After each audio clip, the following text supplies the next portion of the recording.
नमस्कार मित्रों, मैं अनिल कुमार सेठ, astrology, vastu and numerology expert. आज हम वर्षफल लेके आए हैं धनु राशि का।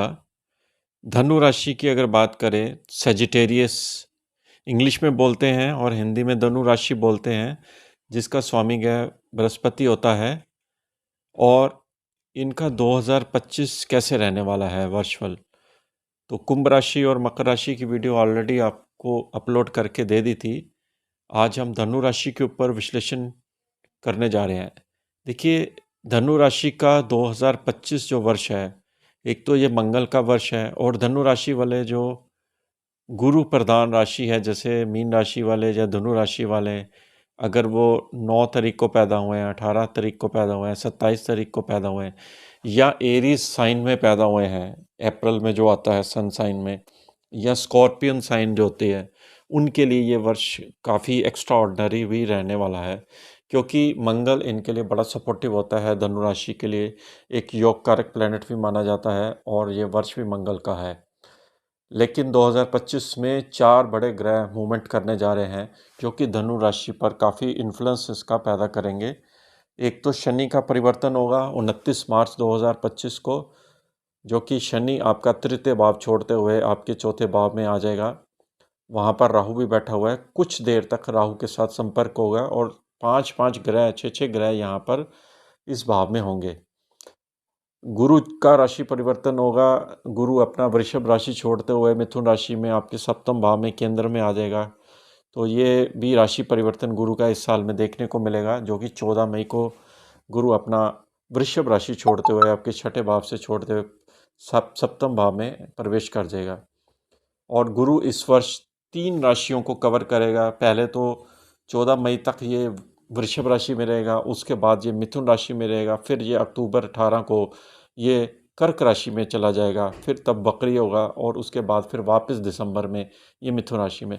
तो बहुत ही गुरु का कार्यकाल बहुत ही तेज है। उसका जो इस समय ट्रांजिट है गुरु का इस वर्ष में, काफ़ी जिसको कहते हैं अति तीव्र गति से संचार करना, वो राशियों को कवर करने जा रहा है।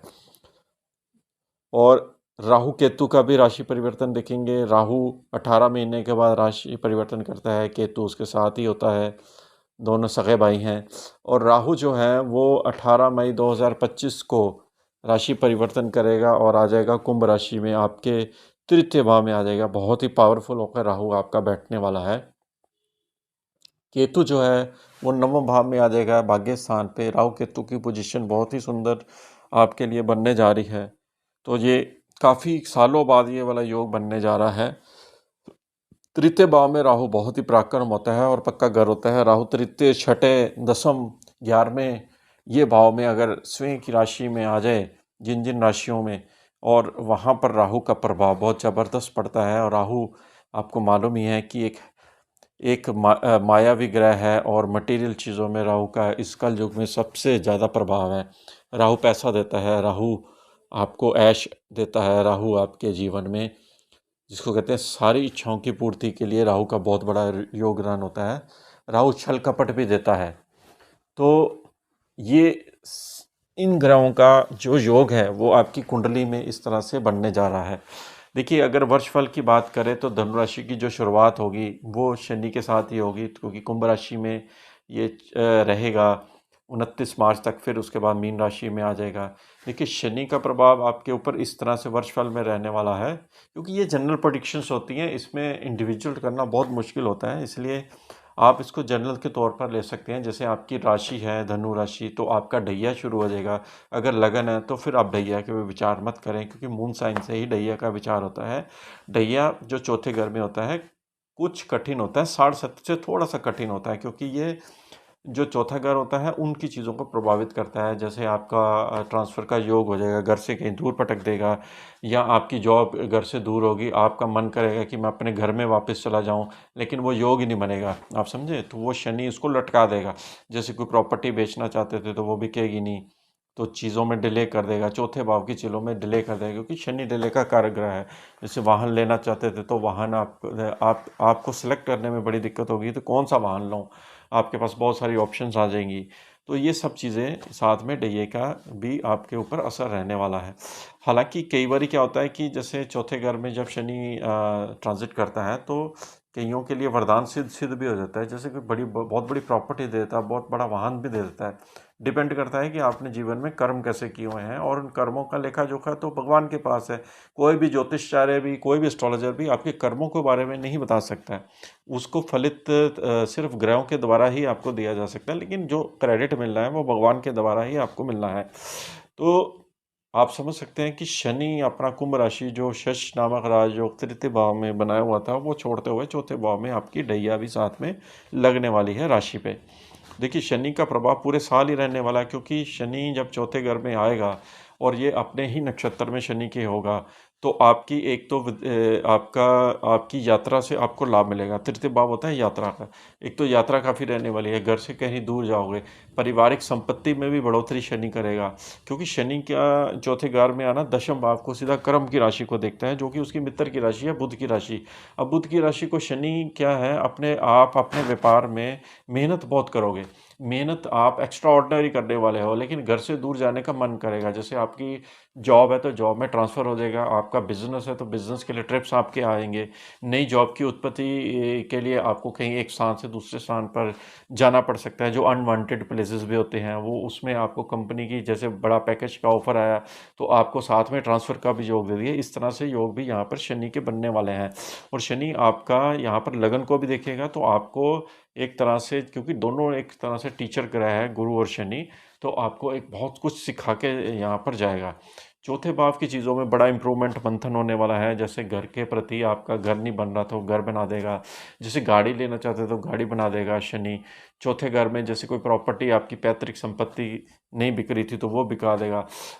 माता की सेहत में विस्तार करेगा। थोड़ा सा पहले प्रॉब्लम खड़ी करता है शनि, फिर उसके बाद धीरे धीरे धीरे धीरे वो वर्किंग करने लग पड़ता है, ताकि वो सिखाता है कि आपके वीक पॉइंट ये है और इस वीक पॉइंट को इस तरह से करेक्ट करो और इस तरह से काम करो। तो ये तस्वीर होती है प्लेनेट की, क्योंकि जो मैंने अपनी ज़िंदगी में 40 साल में ये इसके ऊपर रिसर्च करके जो सीखा है, ग्रह कभी ख़राब नहीं होते। हमारे खुद के ही मेटाबॉलिज्म में ऐसे कुछ एलिमेंट्स आ जाते हैं जिसकी वजह से हमारी सोच शक्ति में जब परिवर्तन होता है, तो हमें हमारे खुद ही जो डिसीजंस होते हैं, वो कई बार ग्रहों के द्वारा पुअर होने की वजह से हमें पीड़ा देते हैं। इसलिए ग्रहों को बहुत पॉजिटिव रखना पड़ता है और उनके एट्रीब्यूट्स को अपनाना पड़ता है। उनके इर्द गिर्द ही आपको घूमना पड़ेगा जीवन में, ये याद रखना। क्योंकि अगर आप केपी एस्ट्रोलॉजी को अगर आप पढ़ते हैं, तो केपी एस्ट्रोलॉजी ये कहती है कि आप ग्रहों के इर्द गिर्द से बाहर नहीं जा सकते। अगर बाहर जाओगे तो नुकसान करेंगे।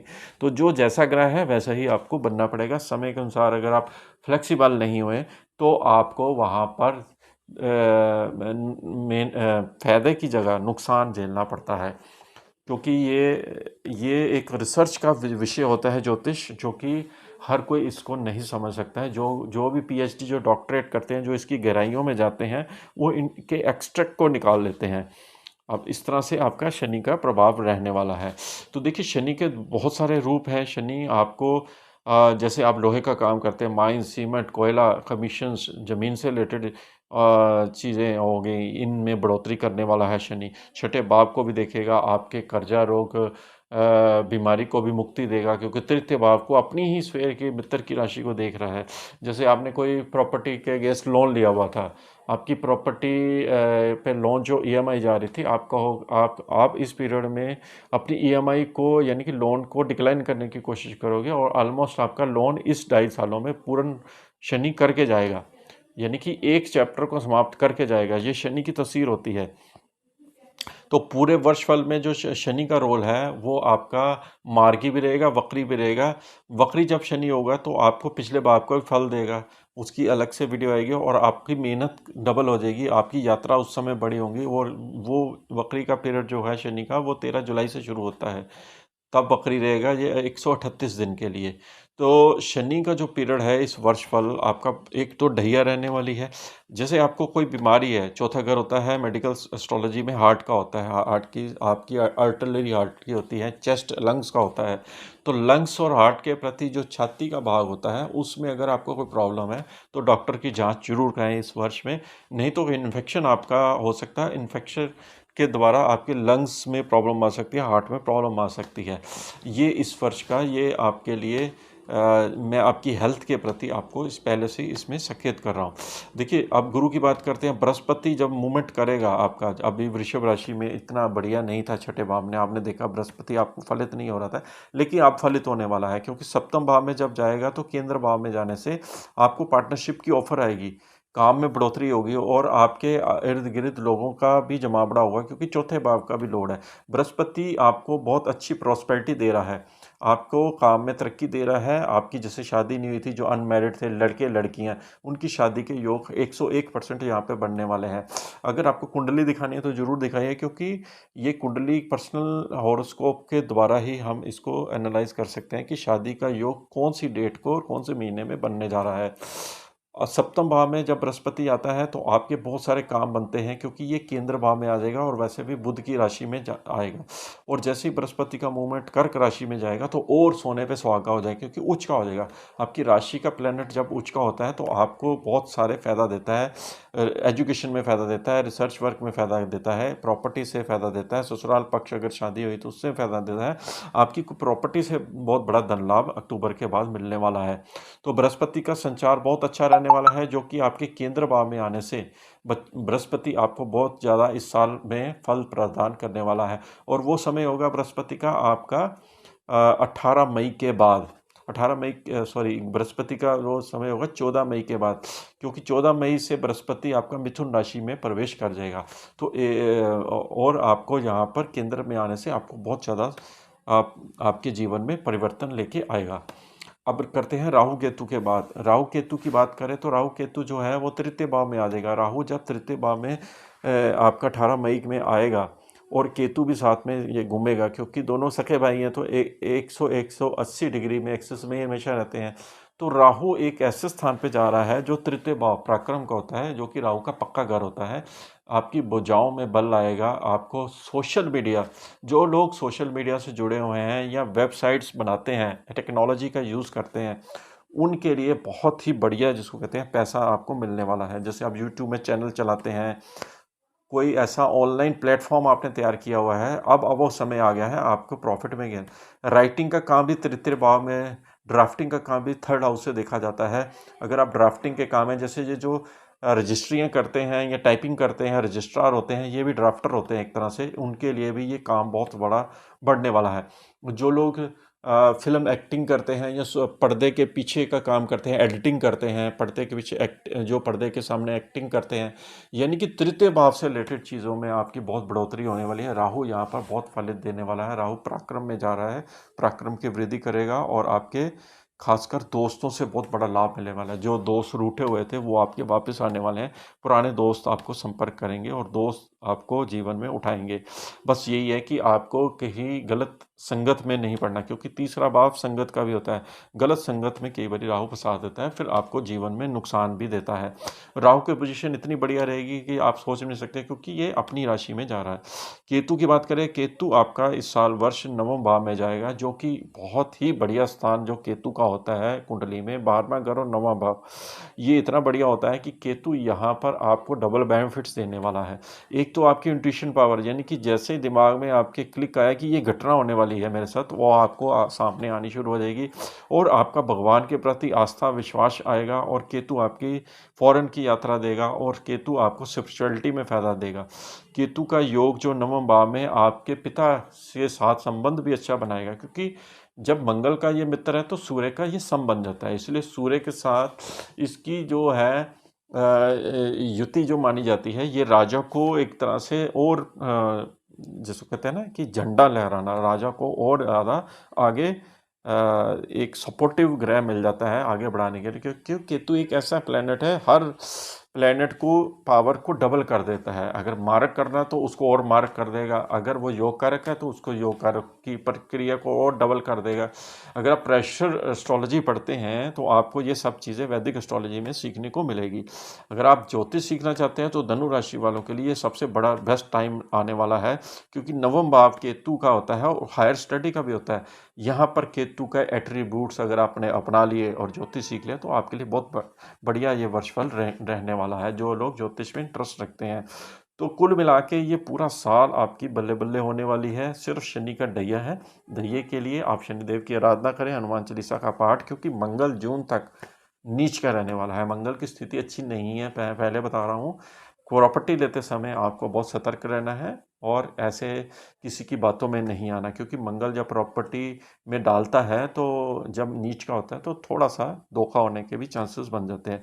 आपको वीडियो कैसी लगी ज़रूर बताइए। इसके साथ ही हम आपसे आगे लेते हैं। नमस्कार।